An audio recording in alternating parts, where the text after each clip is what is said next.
We warned you at Syracuse, and you persisted. You took advantage of us at New Canaan to drive us out. And like the dogs of Caesar you are, you followed us to Zion. And now you stand on holy ground, a temple to God's glory on earth. The only use for an animal in our temple is sacrifice. Kale wachane conserva o. You understand me, don't you? Don't you? Outman. Kunaman mad. He killed all Whitelegs.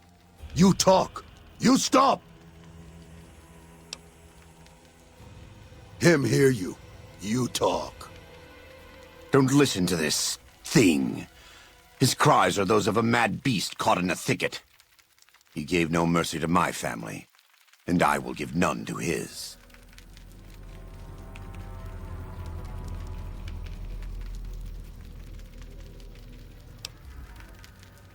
He has a debt to pay for what he's done, and I've come to collect. And so he's chosen to cower in the water like a dumb animal.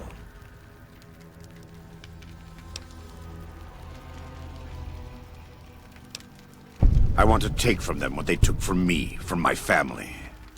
In this life, I want them to suffer. I want all of them to die in fear and pain. I want to have my revenge against him, against Caesar. I want to call it my own, to make my anger God's anger, to justify the things I've done. Sometimes I tell myself that these wildfires never stop burning, but I'm the one who starts them. Not God, not them. I can always see it in my mind, the warmth and the heat. It will always be a part of me. But not today. Go. Get out of here. Go back. Back to the Great Salt Lake.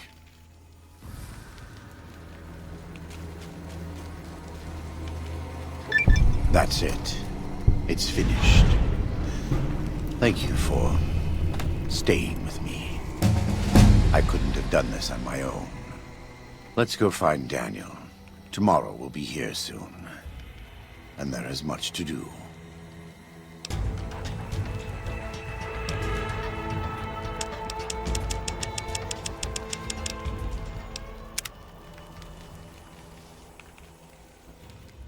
And so it was that the conflict between the New Canaanites and the Whitelegs was finally resolved.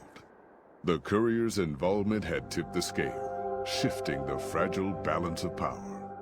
Demoralized by the Dead Horse and Sorrow's attack the courier and Joshua Graham led against them, the Whitelegs retreated to Great Salt Lake. Their days were numbered. Word soon reached the 80s tribe that the Whiteleg spirit was broken.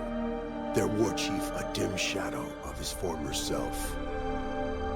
By year's end, the 80s would overrun the Whitelegs camps, scattering the tribe to the winds and claiming the Great Salt Lake for its own.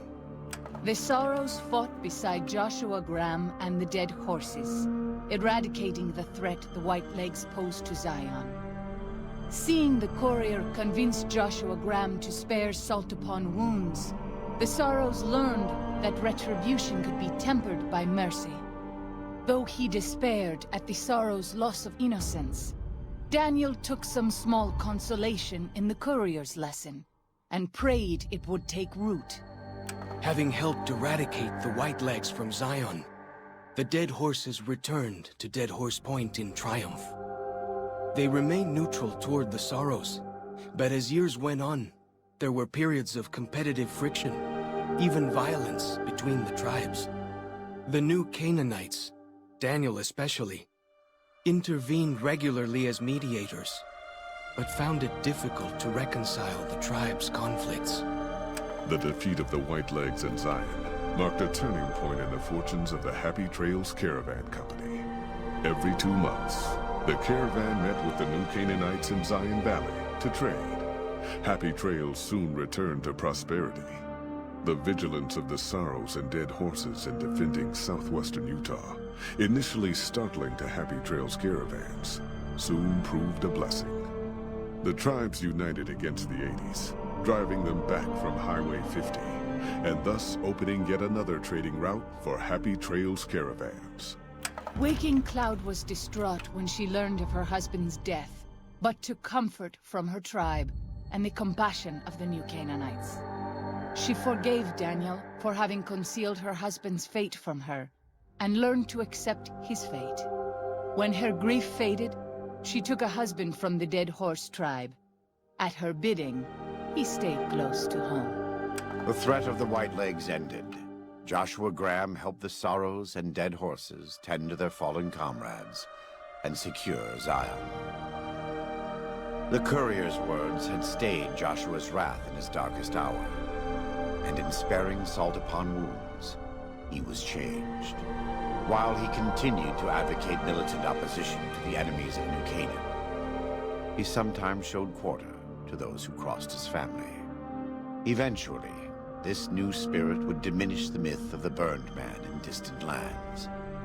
A small price for the peace it brought to Joshua Graham. For years after the defeat of the Whitelegs, Daniel did his best to minister to the Sorrows' spiritual needs.